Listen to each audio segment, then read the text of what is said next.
और उस भाई को चुना है जो पिछले 10 सालों से उनके हर दुख सुख में चट्टान की तरह खड़ा रहा है, भाई बेटा की तरह खड़ा रहा है। और ये बात नेता चुनाव में कहते हैं, लेकिन मैं आपके सामने ये कह रहा हूँ कि उस सेवा का आप सारे पत्रकार साथी जो मऊ से हैं चश्मदीद गवाह हैं।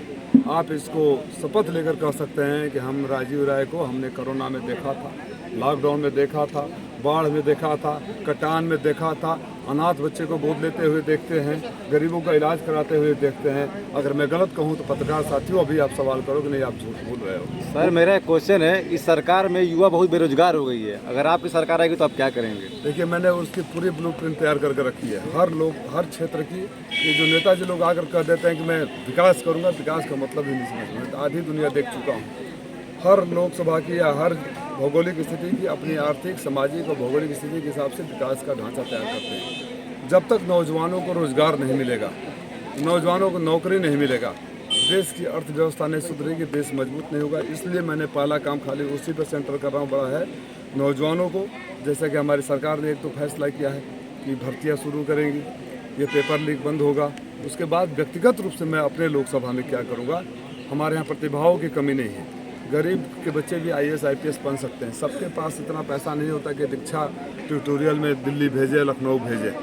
मैं उन मेधावी छात्रों के लिए कोचिंग सेंटर यहाँ शुरू करूँगा, मुफ्त का या बिल्कुल नॉमिनल फीस पर होगा, जो कोई गरीब रहकर अपना कर सके, जिससे कि हमारे गरीब घरों के बच्चे भी कॉम्पिटिटिव एग्जामिनेशन में जाकर बड़ी नौकरियाँ पा सकें।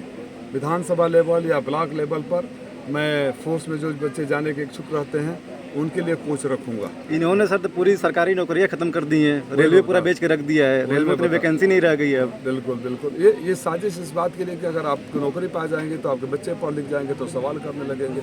और इस सरकार को सवाल पसंद नहीं है, क्योंकि राजीव राय ने सवाल किया था। ओम प्रकाश राजभर को लग रहा है हर का डर सता रहा है क्या पत्रकारों के बारे में, समाजवादी के ये पत्रकार हैं? आपने बिल्कुल सही सवाल किया। यह अहंकार है। कुछ दिनों पहले सड़क पर बगल में परमेश तिवारी जी की गाड़ी खड़ी हो गई थी, तो उनके गुंडों ने निकल के पिटाई कर दी। मुझे रोज़ गालियाँ दी जाती है। वो बच्चे जो कभी हमारे, मैं क्या कहूँ, बोलना मतलब वो इसलिए गालियाँ दी जाती है, इसलिए आप शब्दों का प्रयोग किया जाता है, इसलिए अपने संस्कार का परिचय दिया जाता है कि मैं उनका नाम लूँगा और वो चर्चा में आएंगे और TRP बढ़ेगी। इस लायक भी नहीं कि मैं नाम लूँ।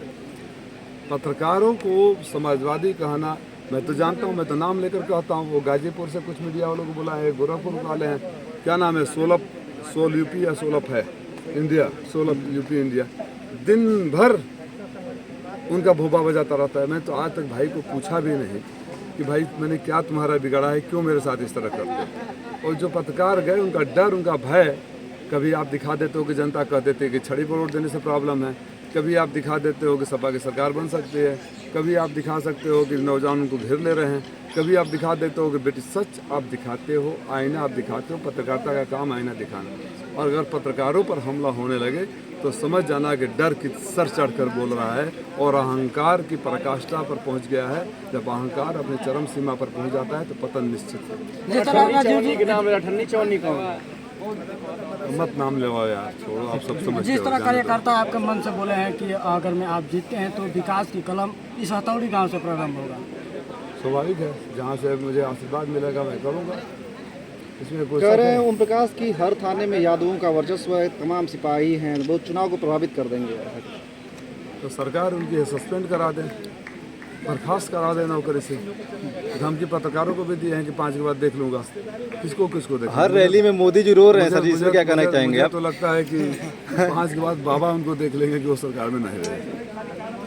भाई बताइए परेशान क्यों है? भाजपा का कोई कार्यकर्ता उनके साथ नहीं चल रहा है, वोट नहीं दे रहा है। आप कैसे भाजपा के कार्यकर्ता, मान लो मैं ही समाजवादी पार्टी का कार्यकर्ता हूँ, आज महेंद्र भाई हमारे साथ खड़े हैं, इसलिए कि हम दोनों ने एक दूसरे का सम्मान किया है, हम दोनों ने नेता का सम्मान किया है, हम दोनों ने जनता का सम्मान किया। अगर एक पार्टी में रहकर किसी कार्यकर्ता को माँ बहन की गाली दो, जूते मारने की बात करो, तो ऊपर के नेता आपस में समझौता कर ले। नौजवान साथी की क्या कमजोरी है कि अपने माँ बहन को गाली देने वाले को, जूते मारने की बात करने वाले को वोट दे? तो ये फ्रस्ट्रेशन है ना। मैं फ्रस्ट्रेशन चले गए ओम प्रकाश, डिप्रेशन में चले गए। मैंने फैसला किया है कि इन लोगों के बारे में नहीं कमेंट ही सबसे बेस्ट कमेंट होगा। मैं घोसी के लोगों को बोलना चाहता हूँ, मेरा सिर्फ मुद्दा ये है, अब ये बोल देना कि मैं इसको सिंगापुर बनाऊंगा, बम्बई बनाऊंगा, ये फर्जी बातें हैं ना, जो भी बोले। सिंगापुर फर्जी, गोवा भी, तो तीनों जगह समुद्र है। समुद्र कहाँ से ले आओगे? सिंगापुर पता नहीं गए नहीं गए, सिंगापुर में प्रधानों से पोखरा खनवा देंगे मंत्री है ये। बात सुनिए। हाँ बोलो। रोजगार को राजी का क्या मॉडल है? वही मैं बता रहा हूँ नौजवान साथी पूरा प्रमुखता पर नौजवानों का रोजगार रहेगा, क्योंकि भाई नौजवानों को रोजगार मिलेगा, नौजवान मजबूत होंगे तो समाज और देश मजबूत होगा। जिस देश की जवानी भूखा हो, देश का अंजाम क्या होगा?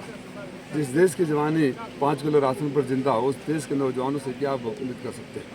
पहले बंद मिलों को खुलवाने का प्रयास खुलवाना। इसके अलावा जो मैं कह रहा था, यहाँ की भौगोलिक स्थिति को ध्यान में रखते हुए बड़ी बड़ी उद्योग, चाहे प्राइवेट सेक्टर की हो, गवर्नमेंट सेक्टर की हो, यहाँ लेकर आना, जिसमें यहाँ के बच्चों को रोजगार मिले, उस प्रोडक्ट से यहाँ व्यापार बढ़े। प्लस मैं जो बता रहा था कि जो हमारे यहाँ मेधावी टैलेंटेड बच्चे बहुत है गाँव में,